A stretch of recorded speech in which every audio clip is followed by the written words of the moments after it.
अरुण को माइक दे रहा हूं। राम जी का एक जो सीरियल में प्रसारित हुआ था वह कोई एक परिसंवाद, मैं डायलॉग्स नहीं कहूंगा, परिसंवाद सुनाने के लिए आप लोग बैठ जाए। फिर मैं उपसंहार करूंगा, फिर तवारती होगी। परम पूज्य महाराज जी के चरणों में कोटि कोटि वंदन। आप सभी बहनों भाइयों, आप सबके चरणों में नमन। आज मेरी बरसों की इच्छा पूरी हुई है, महाराज जी के दर्शन करके, उनका आशीर्वाद प्राप्त करके। जिस स्नेह के साथ उन्होंने मुझे अपने गले लगाया और उसमें जो भाव था, जो मुझे महसूस हुआ, वो या तो मां लगाती थी या महाराज जी ने लगाया है।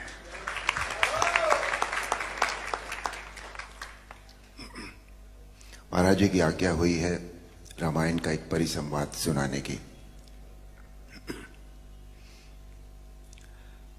एक प्रसंग है जो हमारी रामायण थी उसमें कि रावण जब पहली बार भगवान राम के सामने युद्ध क्षेत्र में आते हैं तो उनका सामना सभी से होता है। पहले हनुमान से भी होता है, सुग्रीव से भी होता है, सभी लोगों से होता है, पर कोई भी रावण को कुछ कर नहीं सका था क्योंकि इतने वरदान थे उनके पास। पर संध्या होते होते जब वो भगवान राम के सामने जा पहुंचे तो भगवान राम ने उनके रथ का पहिया, उनकी ध्वजा रथ की, उनकी खड़क, सभी कुछ तहस नहस कर दिया।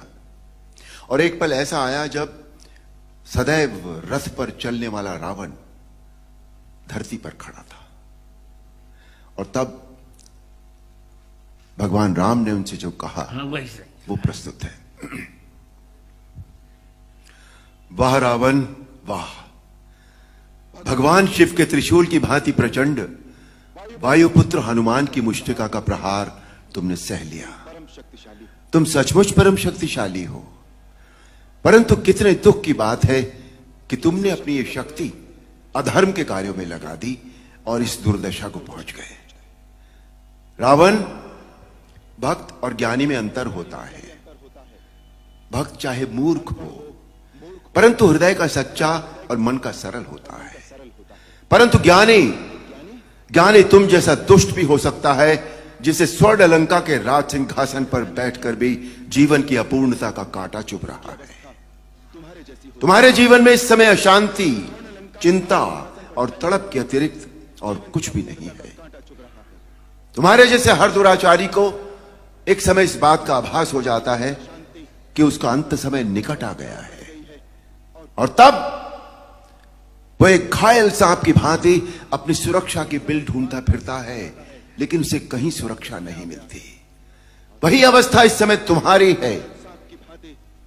तुम्हारे पाप कर्मों के विष के प्रभाव ने तुम्हारे मन की शांति को जला दिया है और तुम उस पाप के विषैले कांटे की चुभन को छुपाने के लिए ऊंची ऊंची आवाज में बड़ी बड़ी डींगे मार रहे हो जिन्हें तुम्हारा अपना मन भी सच नहीं मानता। रावण, इसी का नाम है दुर्दशा।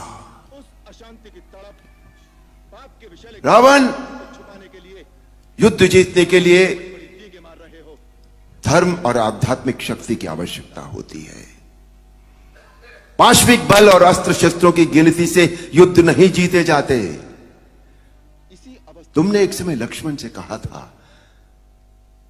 कि तुम्हारे यहां कोई नीति, न धर्म की नीति होती है न युद्ध की नीति होती है, परंतु हमारे यहां युद्ध का भी एक धर्म होता है। हम निहत्थे शस्त्रहीन शत्रु पर कभी वार नहीं करते। यह है रघुवंशों की वीरता।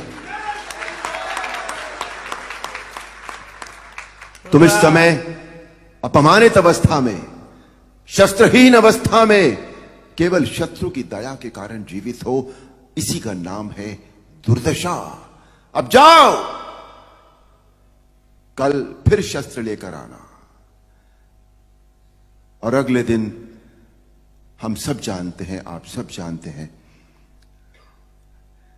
अन्याय पर न्याय की जीत हुई, अधर्म पर धर्म की जीत हुई, अनीति पर नीति की जीत हुई और असत्य पर सत्य की जीत हुई। बोल सियापति रामचंद्र की जय। महाराज जी, आज मैं तुम्हें क्या दूं? इतना ही दूंगा।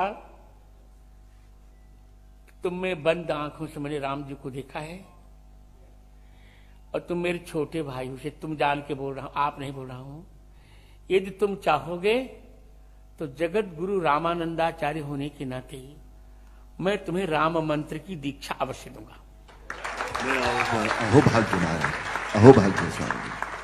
बैठिए, दो वाक्य बोल के फिर विश्राम।